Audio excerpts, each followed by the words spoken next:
Tapos, maglalambitin na. Itong pag nahulog ka dyan, ano? Kapit sa taas. Diyos ko. Delikado, ano? Ha? Delikado, ano?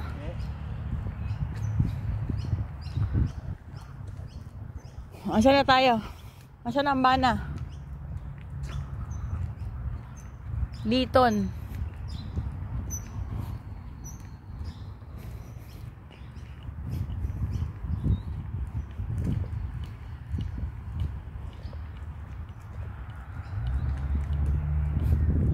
Ayun, iikot tayo doon. Ha? Iikot tayo doon. Saan? Doon tayo galing kahapon. Saan? Doon. Ah, pwede ka mag-exercise dito tayo. Ah. Pwede kang pumidal lang. Oo. Try. Diyan ko. Try mo lang.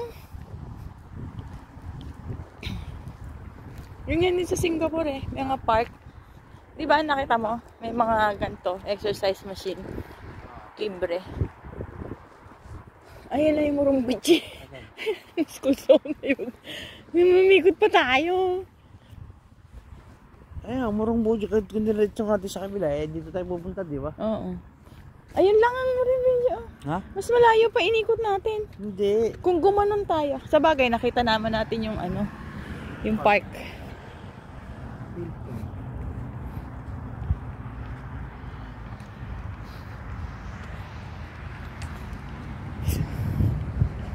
Ganyan ang trabaho natin dito. Lakad-lakad.